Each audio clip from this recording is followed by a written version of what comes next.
Hello, everybody. I'm here located in my own personal gym here at home and enjoying the humid and hot weather that we have here in Texas currently.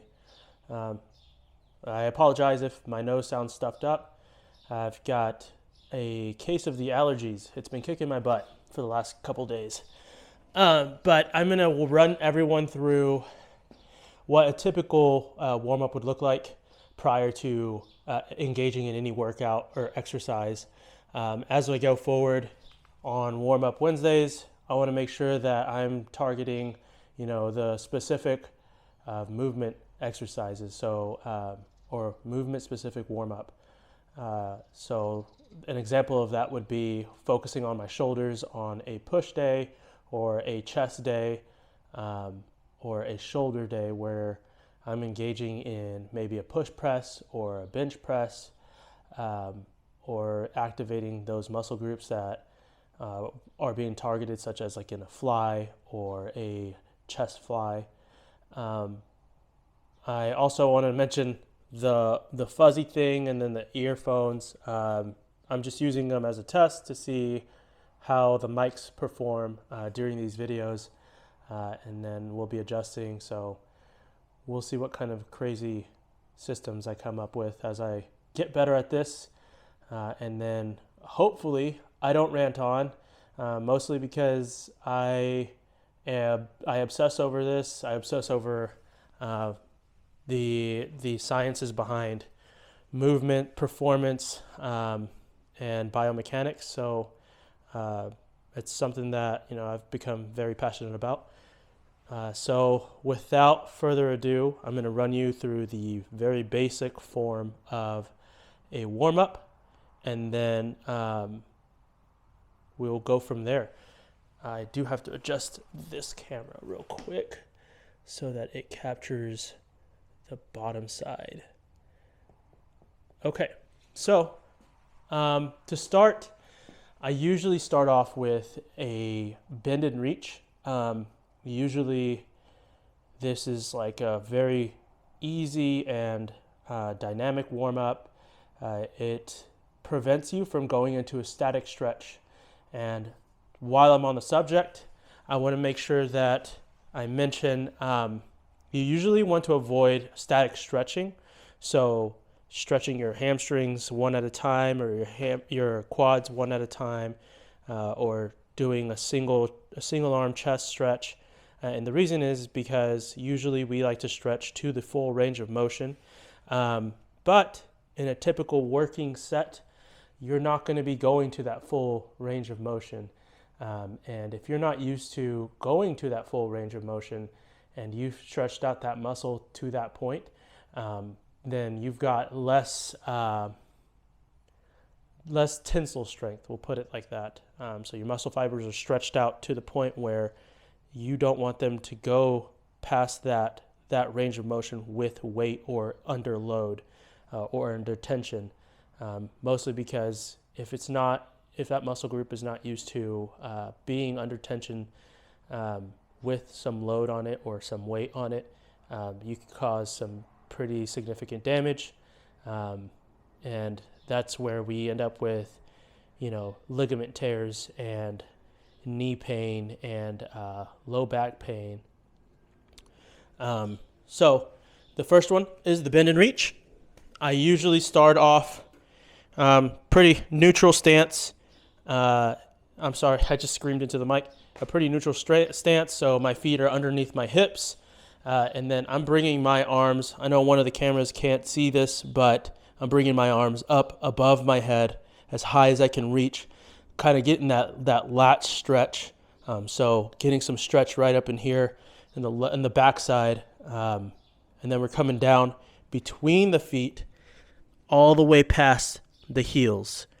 And we're coming back up. And this is a 1 second count movement. So it's 1 Mississippi, and you're getting down there.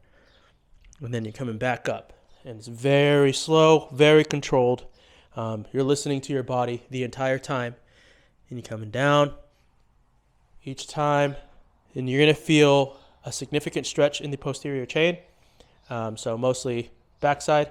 down through the spina erectors, the spina erectors, and then through the glutes, down through the hamstrings, and then a little bit in the calves. Again, this is the first one. I usually do between 5 and 10 reps. Typically it's 10 reps. But for everyone that is starting out in that first 2 months, I want you to go to 5 reps only. We will eventually get to that 10 rep range. 10 reps is mostly a neutral number, not a significant number. It doesn't have any specific meaning, but 10 reps usually gets blood flowing. And so back to that dynamic stretching.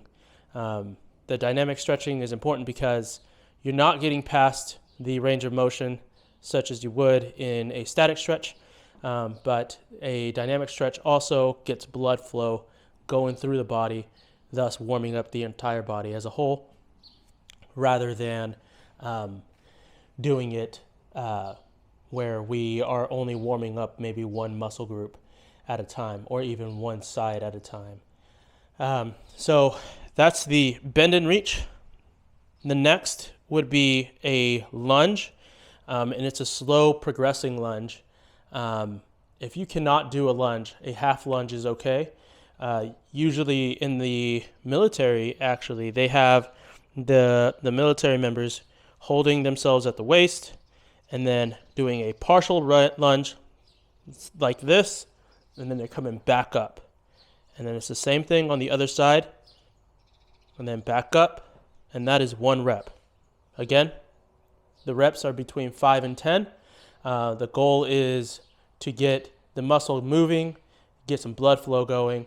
During this time, you're going to hear maybe some knee popping. For me, I have my right knee that pops every single time I go past parallel. And so that first one is a progression of this next lunge. So those who should go to their full range of motion in terms of the lunge, which would look like this, where it's down, and then you're coming back up, and then down with the opposite foot, and you're coming back up. And that is a full rep. If you can't hold yourself, if you're not balanced, if you feel like you're going to fall to the side, you might want to address your stance. Again, you want it under your feet. Your feet need to be under your hips, and you're going out and then back up. If you don't want to hold yourself at the waist, that is okay. It doesn't matter where your hands are at, as long as it's not something excessive as holding yourself out here or out here. At that point, we would have to address stability concerns and perhaps even mobility issues. But that's what Mobility Mondays are for, and those videos will be coming up soon. Again, so the next one is, going back into that lunge, the next version of that progression. So this would be something that some of you will see at the third phase for those who are going to the advanced level. I believe I have a couple of you who are experienced in weight training and in the gym. And so I think there's maybe a couple CrossFitters and a couple bodybuilders or former bodybuilders. So this is mostly for you. We will be doing a warm-up version of the split squat. And what that looks like is you're starting off with one foot planted on the ground. You're bringing the other one up on top of a bench or a box, as I have right here. And you're going down. As you can hear, my knee is popping. And then you're coming back up. And that you're doing 5 to 10 reps each leg. So then you'll be done with that one. And you'll come down with the opposite leg and come back up. And that is 5 to 10 reps as well. Make sure that you're doing equal amount of reps on each leg. Don't want to be off balance. And that is the progression of the lunge. So there isn't much of a progression when it comes to the bend and reach, but the lunges for sure are moving up. And the goal here will always be mobility over mobility and stability over weight and the intensity. And so the way I built your workout programs is specifically for longevity. And in order to do that, we need to address mobility and stability at the very beginning. And so typically you will have about 3 to 4 days of exercises where we're focusing on making sure that we have that foundation for you. And then we'll advance into intermediate and advanced versions of each training cycle. And that's how we progress over the 6 months. In tandem with that, we want to make sure that the nutrition is on point. Obviously, not perfect, but readily, consistent, and those habits are being created, or at least continue to be engaged, so that we can move forward. And when you graduate or leave us here at Team A-Rod, you guys have the tools that you can use to continue moving forward. So with that, the next warm-up movement I have is the push-up. For everyone who cannot do a push-up, we are going to do knees, so a 6-point contact push-up, where you're on your knees and you're going down and back up, and that is 1 rep. The goal here will always obviously going to be doing a regular push-up, but we will get to that point. It's important that you get that ability to do a push-up, because it's one of those metrics that not a lot of people see as something that is necessary, but with all of the workouts that you're doing, they're all a variation, especially those that are chest workouts, are a variation of the push-up. And if we have the mobility to get down there and then come back up, then we will have the mobility to perform an exercise with appropriate movement and within our abilities during each workout. So that first one was a 6-point contact. The next is the regular push-up. So if you can, you should go down and then back up. And that is 1. And we're doing 5 to 10 reps. You'll notice the pattern here is 5 to 10 reps for all warm-ups. The goal is obviously not to tax our body, but rather to warm it up. And so we're stretching out the muscle fibers in our chest during this one while getting blood flow in that area. This warm-up is an entire total body warm-up. I do total body warm-ups for all of my workouts because it gets all of the pain points out. So anything that's cold, that's hard, maybe I've got some bones that are not quite adjusted, this is where we're addressing those issues. We're looking for anything that may be out of place or even causing a pain point. The next is the hip rotation. The hip rotation is one of my favorites. It's also called the bent leg body twist in the Army. And the hip rotation is this deep stretch within our core that allows us to be able to address our hips during the warm-up.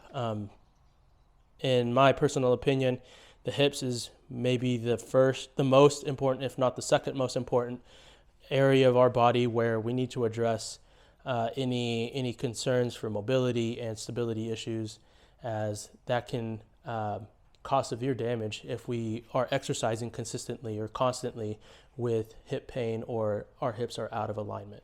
So what the bent leg body twist looks like from the side is we're lying on our backs, and then we're bringing our knees up. We have a 90-degree angle at the hips and then a 90-degree angle at the knees. We're bracing ourselves with our hands down on our sides, and then we're bringing the knees to one side, coming up, and then the other side, and then coming back up. And that is 1 rep. We're doing, again, 5 to 10 reps. From the front, it would look like this, where we're bringing them up, going down, one side as far as you can, and then down, up, down to the other side, back up. And that is 1 rep. There isn't much to it. It is quite an easy exercise in terms of the intensity. And if we have the core stability, we're engaging our core here. If we have the core stability to be able to perform the exercise in total, then that gets you set up in a better position for your workout. The next and last warm-up of my regular warm-ups is the frog leg sit-up. Now I do understand that not everybody can perform a sit-up. So what I would do for those who cannot is a butterfly stretch, where we're grabbing our toes and we're coming in and pulling in on our toes with our feet facing, the bottom of our feet facing each other. And I just realized you cannot see this. So I'm going to bring the cameras down. Excuse me.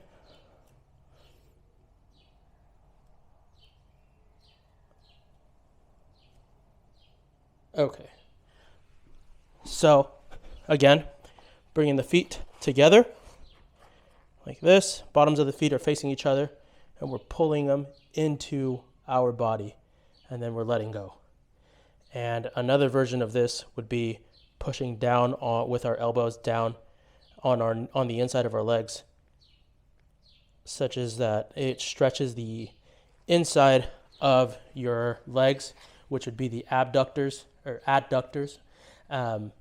This is a nice deep stretch, just like the bent leg body twist.